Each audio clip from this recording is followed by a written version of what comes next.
What's up, homies? Let's talk about what makes scotch so cool. It's in all the men's magazines and it's in all the stores. It's actually like the most growing type of booze, in my opinion, for people to kind of get on board with, especially with the whole single malt scotch thing. There's so much hype going with this scotch thing right now that there's actually a whole bunch of scotch distilleries popping up everywhere, just you know getting in on the trend. So what is the big deal? What was the big deal? Is it already gone? Is it washed out? It's getting better, actually, so don't worry about it. And it's getting more creative too, so let's go into what traditionally is scotch. It's a malted beverage, and what that means is when barley sprouts, it's considered malted. So the barley seed will grow a little endosperm, that little leg that comes off of it, and that's considered malt. Now, if it continues, and at that point, once it malts out, there's fermentable sugars that are produced, and what those do is get the plant ready to grow. But what you do is you trick it and you stop it. Once it grows a little endosperm, you stop it. If it continues to grow, it'll use up those sugars. So you don't want that to happen either. Anyways, after it's malted, you have to stop it from malting, and that's what makes scotch a big deal. Really, everybody talks about all these regional differences with scotch, and they go into how you dry the malt. It's all important because it's huge to the flavor profile, about half of it, in my opinion. So, in order to dry the malt and stop it from growing that endosperm, you have to run hot air over it, which people do. You could just kiln dry it. But traditionally in Scotland, their way of heating things is through burning peat moss. And there's not a lot of stable ground in Scotland, especially on the Isles, which they call Isles. Islay. Isleys. They spell it Isleys, but it means Isles. Islay. Isla. Yeah, Isla. That's how they say island. Isla. Okay, so if you really want one that tastes like smoke, you go for Isla.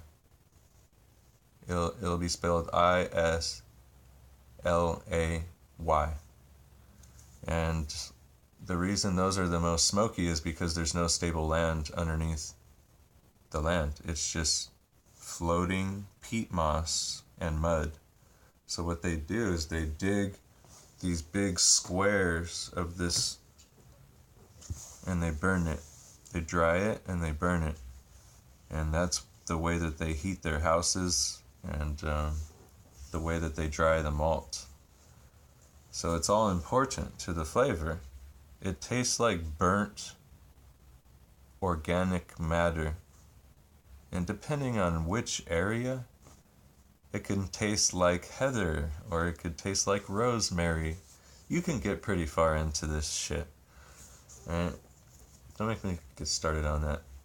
Anyways, after that, you have to basically ferment it, and that's almost like beer making in itself, which should be paid attention to more, and I think people would really like scotch more. And then you have to barrel age it. And when you're barrel aging the scotch, this is the second half of why scotch is so romantic to people. You age it in ex-sherry casks most of the time. That's just traditional. There used to be a lot of sherry wine around, and I don't know who would be drinking it now. Old grandmas. Yeah, it's okay, grandmas. Drink it. Drink the cream sherry, drink it all. Because it's making good scotch.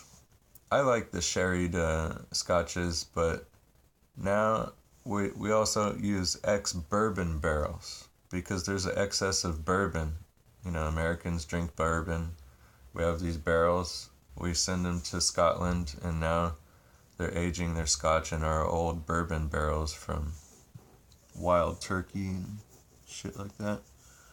Not that that's shit, that's the best whiskey there is, in my opinion. But anyways, me and old Wild Turkey. There was one time I drank that. Fuck. Let's not even go into that. It'll kill the whole story. Let's not ever talk about that shit. You start getting on that turkey, and 101 proof is over, dude. But basically what that does, when you're aging 101 proof shit in a barrel, it takes a lot of the oak flavor out of the barrel. And then when you put the scotch into it and then age that, you not only get a little bit of the old flavor from the last booze that was in it, but it mellows out some of the harsh oak notes. So they've aged scotch in rum barrels, brandy barrels. I'm sure they've done it all. But traditionally it goes sherry and now bourbon. And it's accepted. The sherry casks cost a lot more, like $160, and a bourbon cask only costs like $70. So keep that in mind when you're buying one, that it's going to cost you more to get a sherried one like Macallan. Not that I like Macallan. I'm not really into it. I haven't tried that many, but that was one of the ones that I thought was just a little bit too hot to drink anymore. I heard it was great in the 70s or whatever, but the whole thing about single malts is we're trying to get towards a regional thing, and that's there's traditionally 4 different regions, like the Highlands and the Isla and the Lowlands. Where else? The Speyside. And that's your traditional regions where the flavors sort of start taking on different characteristics. So we group those into 4 different characters or regions. But whatever, it's so cool to study Scotch and see it coming along. Now they're actually producing Scotches where they probably pay attention to the fermentation even closer. In the beginning, lowering some of the fusels, and they're probably coming out with something that I would believe would be better. I mean, we're just smarter now. But the traditional shit, I guess they spent a lot of time making the quality very high, aging in the barrels for very long ages. And that's another thing why Scotch is important, is they've pretty much aged it in the barrels longer than most other types of booze, other than maybe rum.